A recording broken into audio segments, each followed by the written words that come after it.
friends, my name is Brittany. Welcome back to my channel, and today I'm going to be discussing all the books that I read for the Magical Readathon for the month of September. It's Brittany, bitch. So I know I'm a little bit late. Sorry about that. I've been very busy. I haven't been very motivated to read and or edit or film, so I have been struggling with that. But I wanted to go over all the 7 books that I read for the Magical Readathon, and 6 of them were for the prompts, and then 1 of them was for like the character building. And if you have any questions about that, please just go check out all of the reference material that Book Roast has available. I'll also link it down below. The first one is How the King of Elfame Learned to Hate Stories by Holly Black, and this was basically the 3.5 out of the Folk of Air trilogy, and I really liked it. It was pretty short. I believe I gave it 4 stars, and I just thought it was really cute and sweet and summed up a little bit of Prince Carden's life, and I don't really have much to say about it. I really enjoyed it, but it wasn't like my favorite thing of all time, but for what it was, I gave it a good 4 stars. I enjoyed it thoroughly. I kind of just wish it was longer, and I wish that there were more things in his little novella. I just feel like there was so many things I would have liked to see that were left out, and that was the biggest complaint. The second book I read is called Lash She, and this book is basically like a dystopia about where women are really scarce because a virus that affects the entire world seems to specifically affect women the most, and so women are really rare. And so in how many years' time it's only been her, and she's basically on like a quest to kind of find her father, and in the midst of all that she meets like a group of guys, and they have their own like little village of men, and she's just trying to navigate through that. Overall, I really liked The Lash She, but it was just really disappointing in a lot of ways. But I definitely would read the sequel, which I think is called The Last City, and I'm not sure when that's going to be available, but I'll definitely read it and pick it up. But I gave this one, I think, like 2.5 stars. I think I read up to 3 stars on Goodreads. It was just okay. I like the premise, I really like the plot, but I didn't really care for the characters, and it was very insta-lovey. And there's just like a lot of tropes I didn't really enjoy, but also this is a Wattpad book, so I'm not really sure what I was expecting. The third one I read was City of Shattered Light, and this book was a 5-star for me. It was wonderful.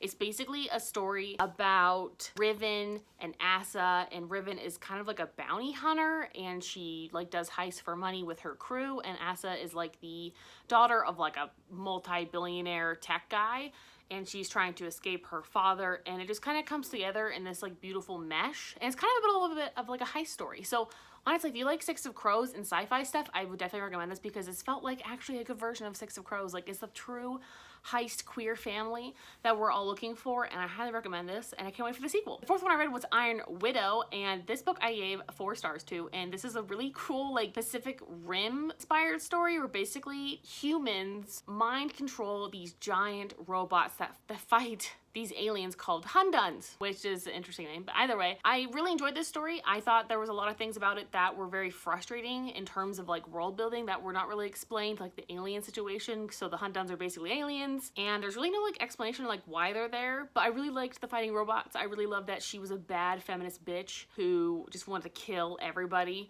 and I can really appreciate that. And I also love the polyamorous love in this book. So I'll definitely be reading the sequel for this as well. And I've read a lot of freaking books that were the beginning of series this month, and I'm kind of mad at myself because now I have to read all the fucking sequels because I want to. The next one I read was They Never Learned by Lane Fargo, and I thought this was going to be another 5-star, but it turned out to be a 3-star, and I just had a really hard time with this book that is basically about a female serial killer. And she's a female serial killer, but she's also a professor, and she's a professor at this college, and based on her life experience, she's decided to kill shitty men, and I'm totally on board for that. But we're also following a second perspective.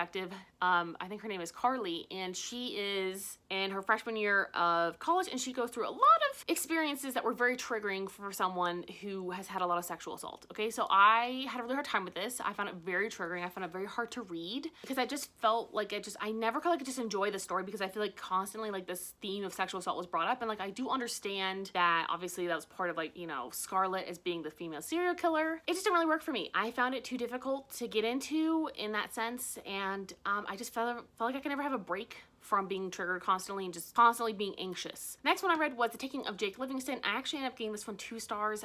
This book is basically about a black boy who is a medium, and he can see ghosts, but the ghosts can also see him, and there's kind of like this weird interdimensional world that he can see and experience, and basically a vengeful ghost named Sawyer, who is a kid who shot up his school.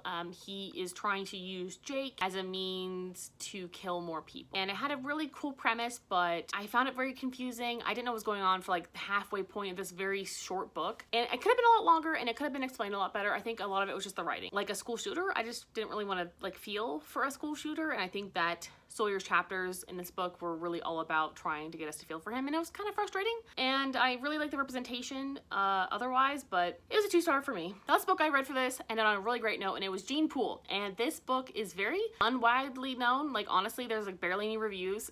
I'm not even kidding. I think there's still probably under 10 reviews at this very moment that I'm posting this video. And I absolutely loved this book. I gave this 5 stars. And it's basically about this world where everything is sectioned into tiers and people are genetically modified, right? So tier 1s are the best kind of people and tier 7s are the worst type of people. So a lot of people say this is like Divergent meets Gattaca, and I would say it also is like meets Brave New World because of all the genetically modified humans and how they're modified and like tested based on their merits in society. I thought it was just really interesting. And there's so many different things going on in this book, and there's 3 different perspectives showing different sides of the society. I would highly recommend this if you like any sort of sci-fi or dystopian stuff, or you like any of the things I just said, especially if you really like Divergent. It was a really good one. I feel like it's like a much better Divergent because one of our characters goes through the trials, which is them trying to see which tier they're going to fall into for the rest of their life, which I think is a really interesting concept, that one test could literally determine your entire life and where you and your entire family will live for the rest of your life until you have a child. And then it's their turn to take the trials, and then whatever they do affects you. So those are all the 7 books that I read for the Magical Readathon. I thought it was pretty successful. I actually put this together kind of last minute, right before September started, because I saw the announcement and I was like, fuck, I forgot. And then I had to scramble around and try to find the books I wanted to read. And I think it was overall pretty successful. Anyway, I hope you enjoyed all of my vlogs if you did end up watching them. And I'm going to have them all linked down below. So if there's a book that you would like to learn more about, please just go and check it out. Thank you guys so much for watching. Like and subscribe, and I'll talk to you guys later.